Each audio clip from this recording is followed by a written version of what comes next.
Oh, it's a great, great morning, your first day in heaven, when you stroll down the golden avenue.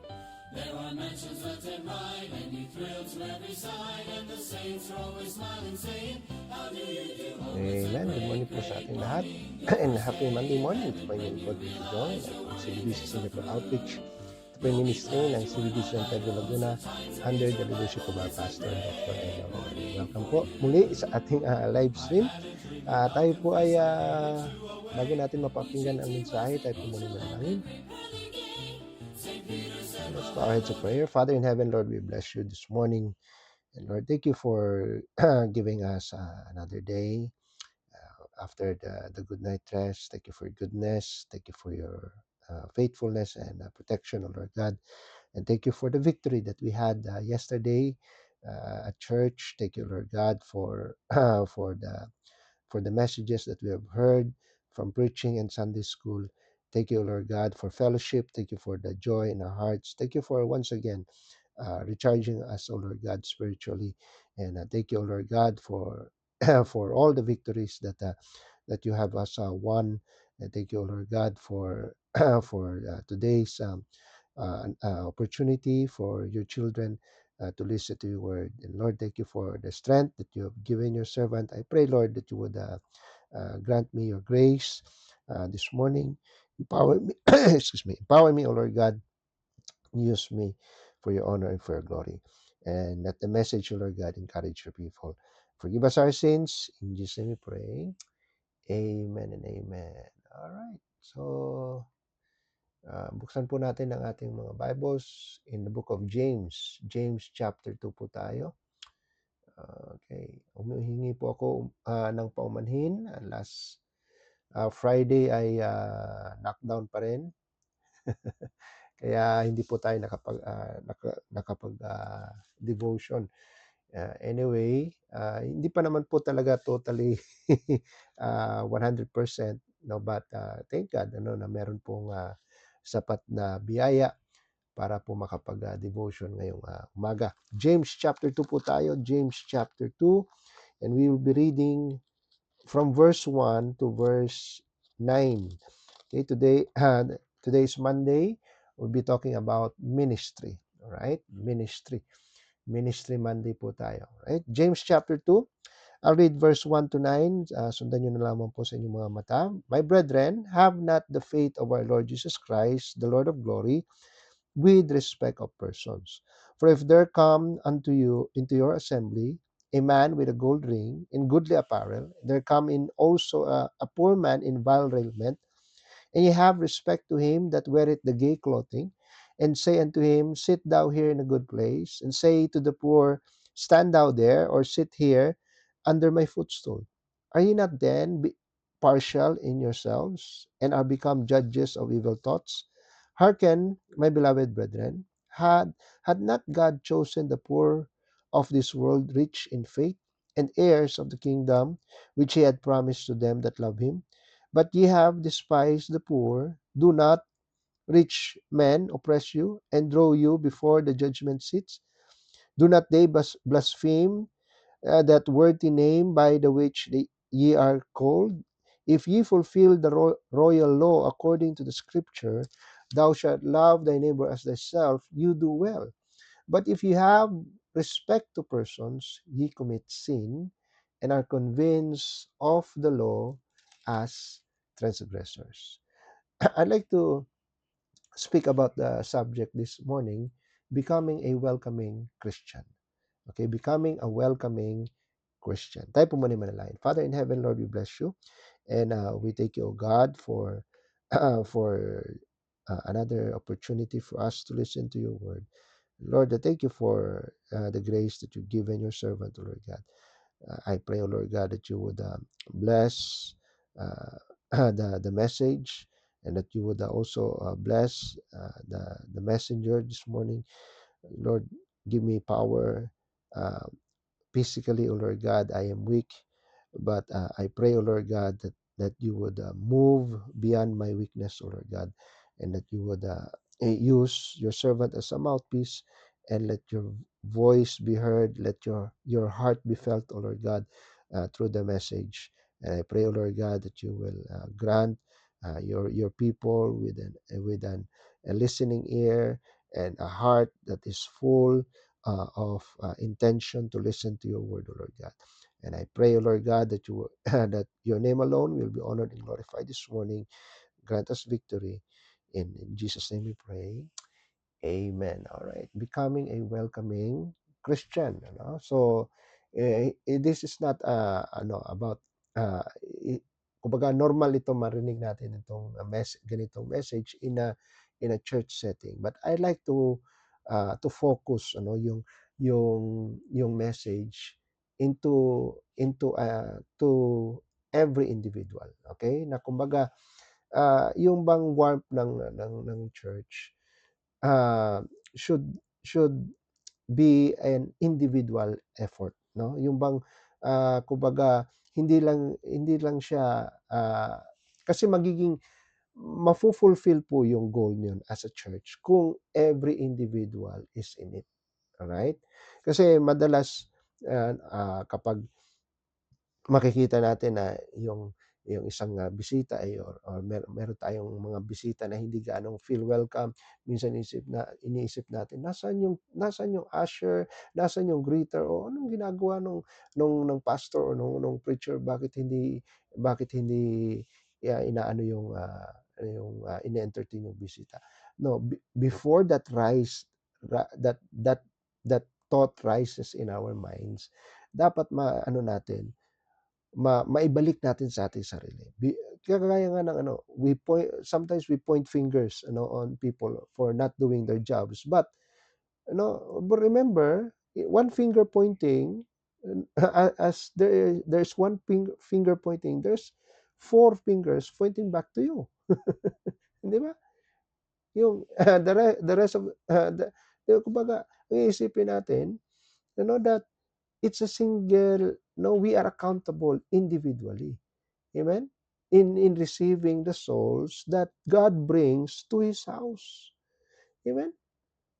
I mean, the moment na isang tao, no, the person steps inside the assembly of saints, dapat ang una niyang maramdaman is joy. No, kagaya nga ng sinabi ni David, I was glad when they said unto me, let us go into the house of the Lord. Amen? Kaya nga, maramdaman niya, yung joy and gladness, no, na kapag feel niya na there are people welcoming him. I mean, natural na po yan na it's given, that greeters and ushers will be doing their ministry. But what I'm trying to address this morning is, kumbaga, dapat we should all be in it. Na kumbaga it should be not just dahil ministry nila yun, no, but as individuals. Amen? Kasi the more na tayo po ay in it, mga kapatid, at mas mafi-feel ng bawat bisita. Kasi isipin niyo po yung effort ng isang member natin, nag-pray, follow, I mean, una winitnessan niya, and then in-invite niya, and then finalo up niya, then pinag-pray niya pa, sinundo niya pa, 'di ba? And all of those things na ginawa niya, para madala yung bisita. And then pagdating sa church, hindi man lang ma-feel yung ano, yung welcoming. Now, there are certain things, no, na kumbaga, sir, kasi ang sungit ng itsura. Oo, sir, kasi yung ano, yung yung damit niya, or yung kanyang ugali. And then we will always have those, mga kapatid. We will always have those. No, but the thing is, are we ready ourselves? Do we ready ourselves? Do we prepare ourselves to meet, or maging kasi ang lalabas niyan kung hindi tayo prepared, then it just goes to show that we've been complacent. Kasi hindi tayo naging ready na hindi lahat ng bisita presentable. Hindi lahat ng maganda, mga bisita na may mga bisita tayo na nakabihis na kaagad, na kumbaga maganda kaagad ang attitude, very friendly attitude, but there will always be occasions na kung saan bibigyan tayo ng bisita that maybe have a difficult personality. And so what? No, magiging ano na lang tayo na maybe they are not for us. But then again, 'di ba? Marami din sa atin na hindi rin tayo ano, hindi rin tayo kaaya-aya in the past, right? But then what made us stick? Anong naging ano sa atin, 'di ba? And it could be a good factor mga kapatid if we have that welcoming attitude. Amen? If we could have that. Now, let's go back to our text. Sabi dito sa meron lang akong explain dito.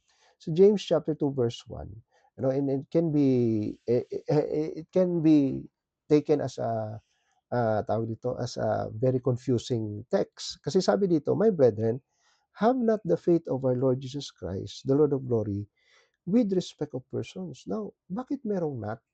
'Di ba? Kasi kung iisipin kung kung titingnan natin in an ordinary English, no, "My brethren, have not the faith of our Lord Jesus Christ." 'Di ba?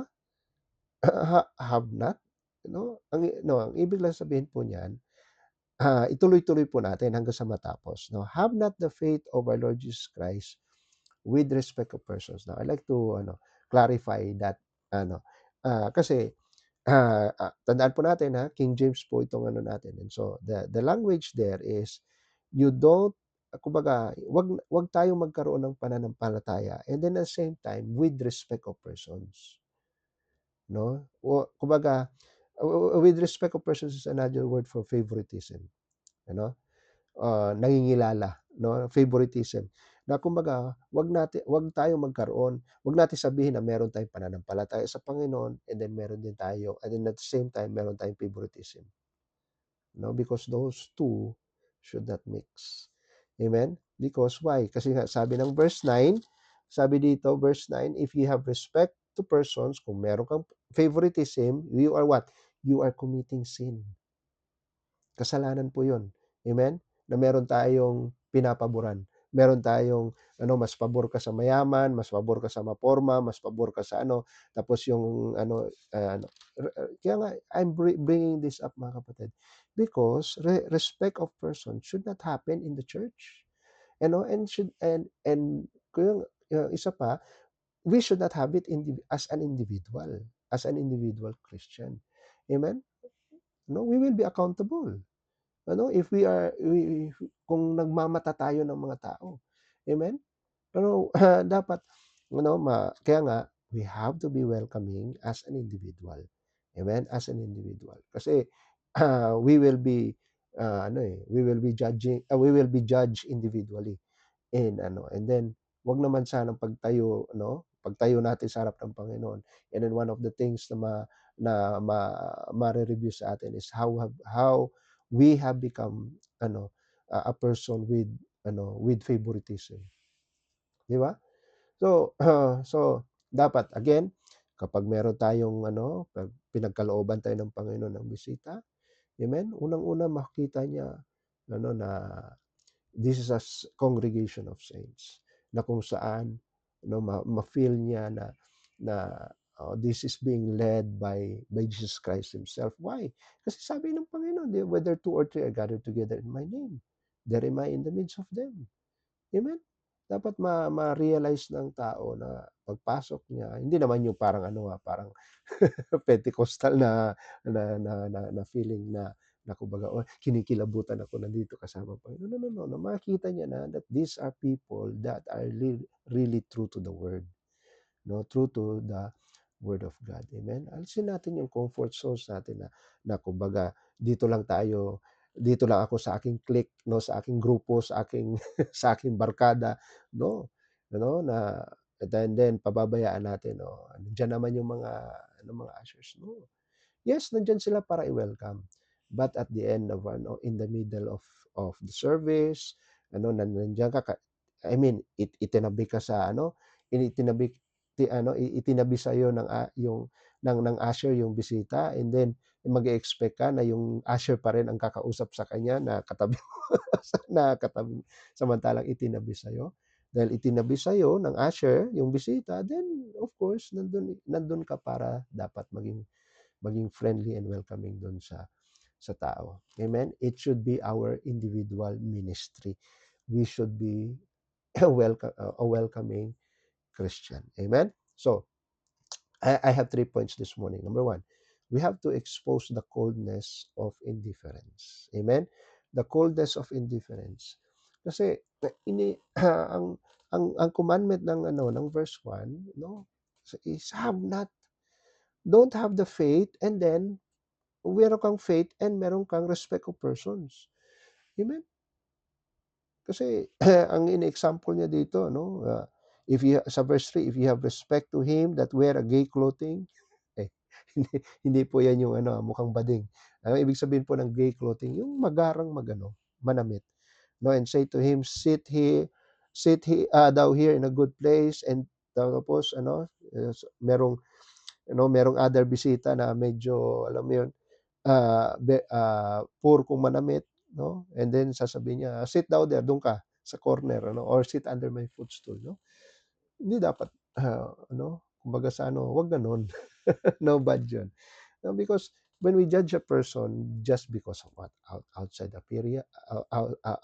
appearance, or yung kanyang, social standing, 'di ba? We are judging by that criteria alone, we are committing sin. Amen? Dapat wala kapag magkakaroon ng indifference, no? Respect of persons sa bahay ng Diyos, no? Isipin mo, isa ito sa mga bagay na ayaw mangyari ng Panginoon, tapos ginagawa natin individually. Amen? So magiging hadlang tayo sa converting yung work ng Holy Spirit to convert that person. Amen? Kaya nga magkaroon tayo ng equal treatment. Amen? Sabi nga ng Acts chapter 10,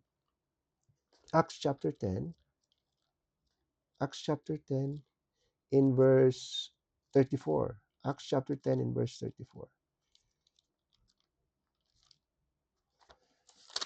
In verse 34, and Peter opened his mouth and said, "Of a truth, I perceive that what? God is no respecter of persons." Amen? So kung ang Panginoon, He doesn't have favoritism, tapos, tapos tayo meron, di ba? Are we better than God? Are we a better judge than God? Amen?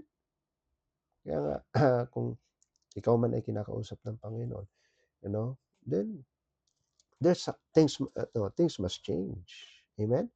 Look at Amos chapter 6. Amos chapter 6 and verse 1. Sabi po dito, "Woe to them that are at ease in Zion, and trust in the mountain of Samaria, which are named chief of the nations, to whom the house of Israel came." Sabi niya, "Woe to them that are at ease in Zion." Amen? Kapag kapag nag tawag nito, meron na tayong comfort zone na na kumbaga, "Oops, dito lang ako, I am not, kumbaga, hindi ako, 'wag niyo ako asahan na gawin 'yan, wag niyo kasi ako asahan na i-welcome ang mga ganyang tao." No, no, no. Amen? We should we are at church to serve. Amen? Hindi maging hindi maging at ease. Amen? All of us, mga kapatid. Hindi lang po dapat natin inaasa sa mga ushers and greeters. Amen? We should all be in it. No? So examine yourself. Amen? Kapag, no, examine your heart. No? Uh, am I making efforts? Amen? To be a welcoming, to be a friendly Christian. Amen? Kasi sabi nga ng Proverbs 24, no, gusto ko lang i-point out yung respect of person. Sabi dito sa Proverbs 24 in verse 23, "These things also belong to the wise. It is not good to have respect of persons in judgment." Amen? Hindi tayo dapat merong favoritism, hindi tayo dapat nangmamata, hindi dapat tayo nagja-judge ng outward appearance. Amen? So, sabi dito sa Philippians chapter 2, Philippians chapter 2 in verse 4, Philippians chapter 2, look at verse 4. Sabi dito, look not every man in his own things, but every man also in the things of others. I mean, tayo na naturuan na, isa pa to ha. Minsan ina-uphold, pagdating sa mga bisita, ina-expect agad natin na magbihis ng maayos. Eto mga kapatid, maganda na ma-recognize nila yung standards natin. But kung bisita yan mga kapatid, I I mean for me, I don't think it's wise na i-enforce mo kaagad ang standard sa isang bisita, na unang attend niya pa lang ma-feel niya kaagad na para bang, "Ay, this is not my place." Why? Because hindi ako welcome dito. Kasi nga baka before, why? Because of the standards? Again, ang standards natin mga kapatid is an expression, 'no? Lagi ko itong sinasabi sa outreach. That's the way you dress is your expression of respect to God.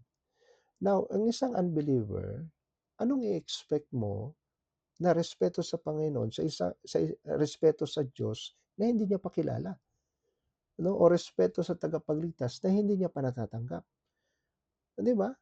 So, remember, kaya mo yan dinala sa church para mabahagian para ma-share ng gospel, or maaari na-share mo na ng gospel, so dinala mo sa church para lumago. So, ano i-expect mo kaagad na overnight magbabago yung tao?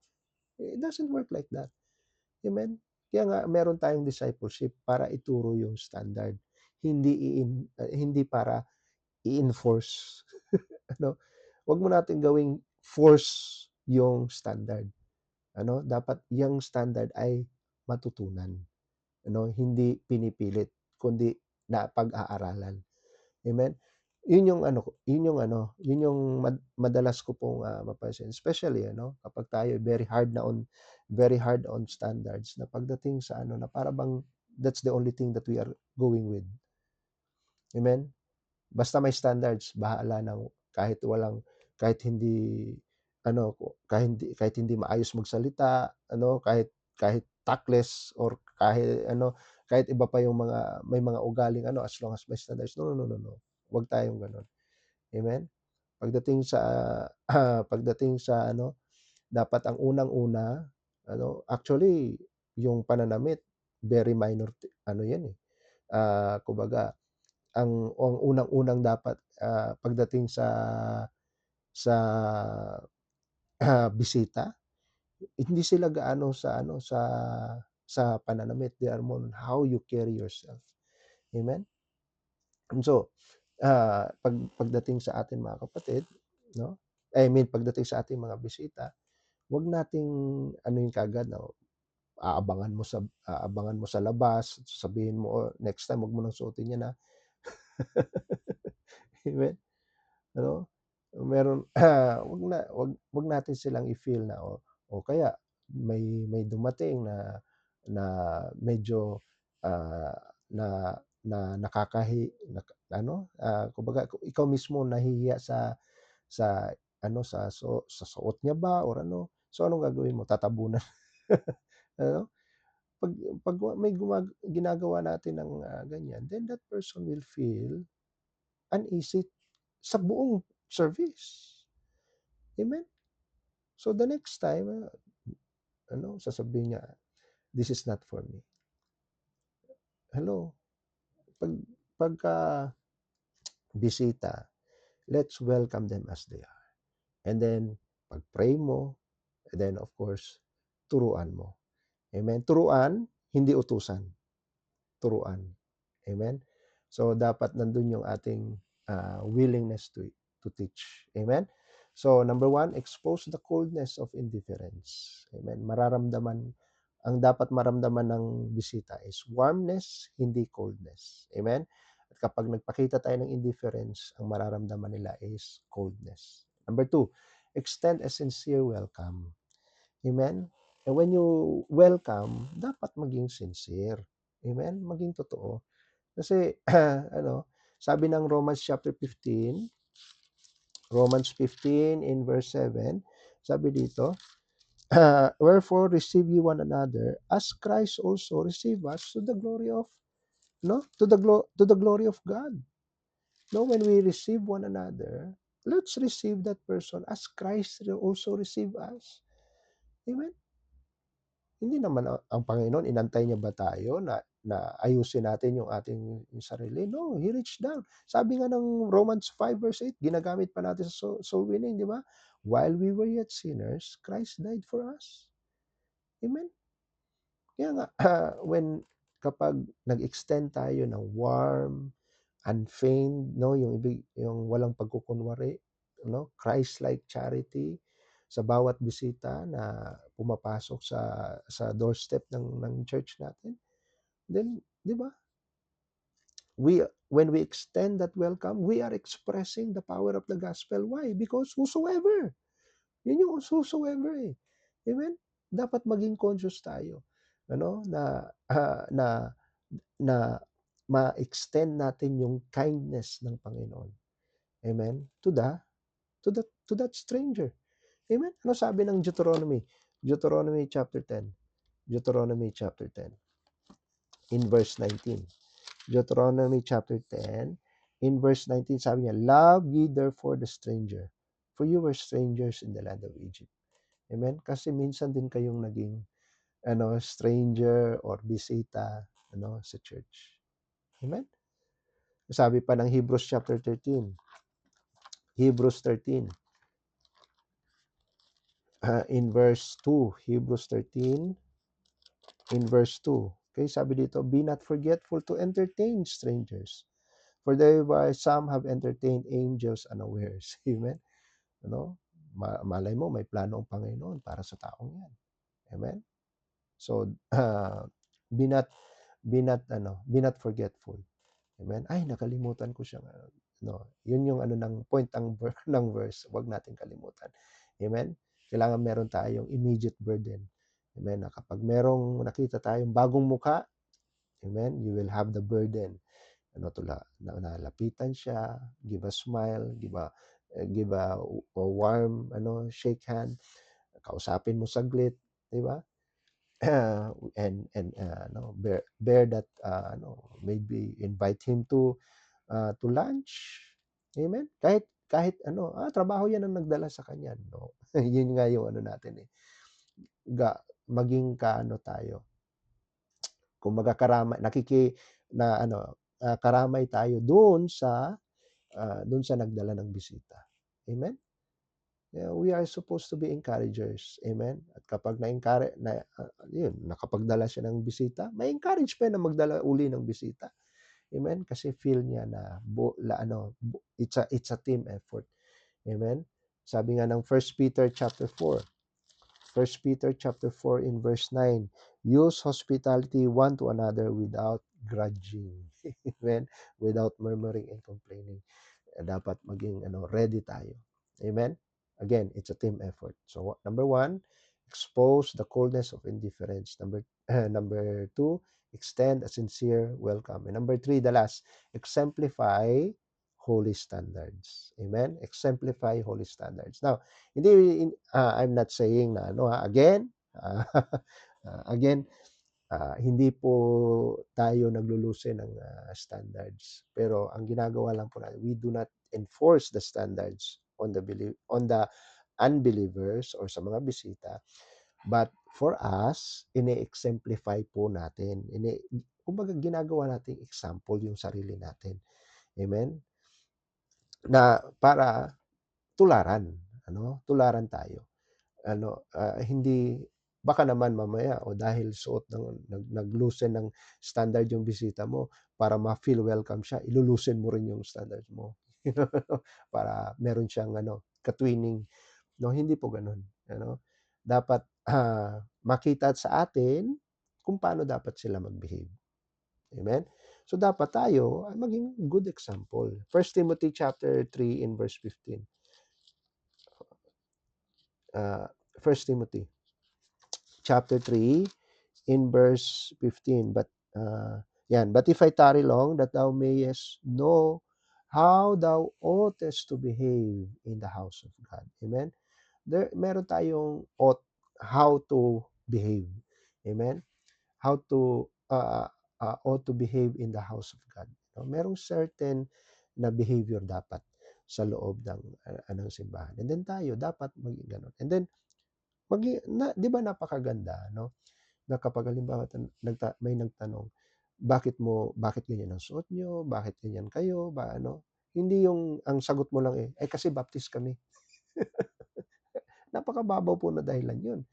Amen? Na dahil lang sa para lang tayong walang pinagkaiba na bakit siya naka-hijab, bakit siya naka kasi Muslim, bakit siya naka-belo kasi Katoliko, bakit siya naka-robe kasi naka-robe kasi Methodist or Hello. Kung hanggang denomination na lang po yung ating rason, hindi why not make it biblical and relational? Hello. Kumbaga, bakit tayo nagsusuot ng ganito? Kasi we fear God. Amen? We are true to the word of fearing the Lord. No, ibig sabihin nire-respeto. Kasi nga, yun yung tinatanong ng Panginoon sa Malakay. Malakay chapter, nabanggit lang yun po yung Malakay. Sabi dito sa Malakay 1 verse 6, a son honoreth his father and a servant his master. 'Di ba? May paggalang ang anak sa ama at yung servant may paggalang sa master. Then sabi ng Panginoon, if then I be a father, where is my honor? Kung tinatawag niyo akong ama, nasaan yung paggalang? Amen? And if I be a master, where is my fear? Kung ako ay master ninyo, if I am the Lord, if I am the Lord of Lords and I am the King of Kings, where is my fear? Nasaan yung reverence para sa akin? Saith the Lord of hosts unto you, O priests that despise my name, and you say, wherein have we despised thy name? Hello? Tapos sabi, and you offer polluted bread in mine altar, and say, wherein have we polluted thee? And say, in that you say the table of the Lord is contemptible. Hello? Kaya nga, sabi natin, bahay ng Diyos, then we ought to, exemplify. Ipakita natin, ganito magbehave, ganito magbihis, ganito umawit sa loob ng bahay ng Diyos. Amen? So, ang ginagawa natin, exemplify. Inaalaw natin na maging halimbawa tayo. Kasi nga, sabi ng Psalm 93 in verse Psalm 93 in verse 5. Psalm 93 in verse 5. Okay, sabi dito, thy testimonies are very sure. Holiness becometh thy house, O Lord, forever. Amen? Holiness becometh thine house. So, bakit tayo nagsusot ng ganito? Because we are separated from the world. Amen? At yun yung natin, yun yung rason natin. Kaya natin hindi dahil lang sa denomination o dahil sa no. Because we are becoming true to the word holy. We are becoming true to the word separated. Amen? Kumbaga, kung ano yung sinasabi ng Panginoon, yun yung ginagawa natin. Amen? Sabi ng 2 Thessalonians, I'm almost done. 2 Thessalonians chapter 3. 2 Thessalonians chapter 3 in verse 6. Chapter 3, look at verse 6. Now we command you, brethren, in the name of our Lord Jesus Christ, that you withdraw yourselves from every brother that walketh disorderly, not after the tradition which ye receive of us. Amen? Dapat gwardyahan natin ang ating sarili, na hindi tayo makakisama sa mga brethren na na may open na disobedience, may open na rebellion, So, ang natin is doon tayo sa mga spiritual. At yung mga bisita natin, dalhin natin doon sa spiritual, hindi doon sa mga disorderly. Amen? Dapat, again, ma-exemplify yung standards. Hindi siya, hindi siya para bang tool or gamitin ng kaaway para ma-discourage yung bisita, no, wag na bumalik. Amen? So, number 1, expose the coldness of indifference. Number 2, extend a sincere welcome. And number 3, exemplify holy standards. Amen? So, pagdating sa church, amen, magiging powerful, magiging effective yung welcoming spirit ng church if every individual is in it. Amen? So, alisin natin yung coldness, alisin natin yung indifference. Amen? Pag merong nakita na bagong mukha, amen, dapat lahat tayo, we flock together to that person. Let that person feel the sincere welcome, the sincere happiness that we have, na meron na tayo ay masaya, na meron tayong bagong kasama. Amen? At yun yung natin, yun yung desire natin, na mas marami pang makakilala ang Panginoon at mas marami pang maging katulad natin. Amen? Na na na na namumuhay ayon sa salita ng Diyos. Amen? And I hope naging blessing po ang message natin ngayong umaga. Tayo po manalangin. Father in heaven, Lord, we bless you. And thank you, God, for once again giving us a good reminder on how to be a welcoming Christian. And Lord, forgive us for the times that we have been respectful of persons, wherein we have judged them according to their appearance and not according to your grace.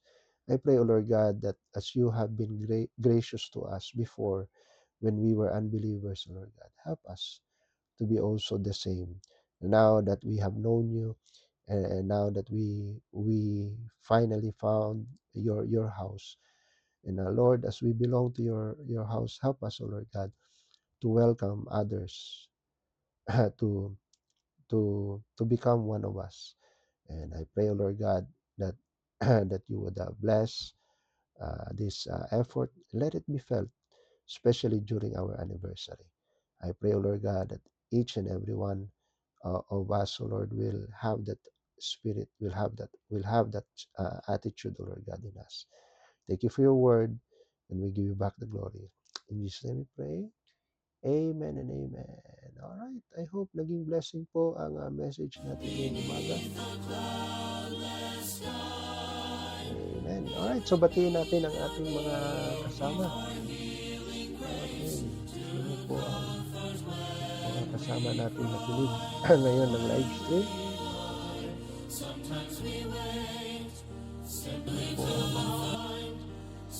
Okay, so we have Sister Jackie, good morning sa iyo, and also kay Sister Tere, good morning. And also kay Sir Eric D. Santa, amen, from Taiwan. Sir, good morning. Thank you for joining, Sister Laila, good morning. And also kay Sister, okay, Ate Edith, amen, good morning. Kay Sir Rafi Maluto, good morning po. Sir Jovit Serenas, good morning. And kay Sister Elvie, good morning. Sister Joffin is also with us. Good morning, sis. And also kay Sister Anlene, good morning. And kay Ma'am Perla Sansano, hello po, good morning. Also from Taiwan, good morning. Sister Cathy, good morning sa iyo. And also kay Sir and Ma'am Randy Jane Esguera, good morning po. And kay Sir Jason Aroy, good morning. And kay Ate Lucy, good morning.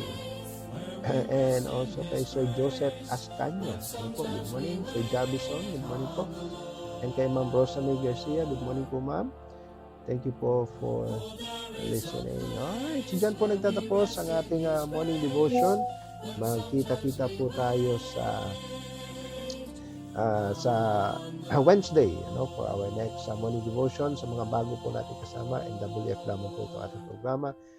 So Wednesday po tayo magkakaroon uli ng devotion. Please help me pray na ma-recover po yung aking tawag ito na 100%, bumalik yung aking boses, at hanggang ngayon po ay medyo may ubo pa rin. So please include me in your prayers. Alright? So, tayo po ay magbukas po sa panalangin. Father in heaven, Lord, we bless you, and Lord, thank you for the victory you've given us. Thank you for your word that once again reminded us how we ought to behave in your house, and uh, not just, oh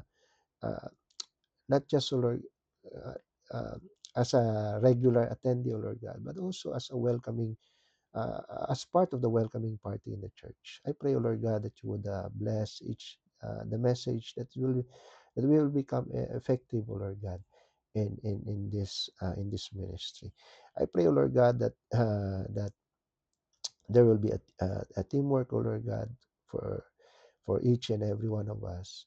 Uh, that even though we have ushers and greeters, oh Lord God, I pray, oh Lord, that we will still have that same at heart and effort to welcome people, oh Lord God, into your fold. And thank you, Lord God, for for the victory. Thank you for your word. I pray, oh Lord God, for your blessing for the rest of the day. Keep us safe as we travel. Excuse me, and continue to bless the outreach in preparation for the anniversary. And Lord, thank you for the victory. We give you back all the glory. In Jesus' name we pray. Amen. All right. Thank you po for joining. God bless you all. We are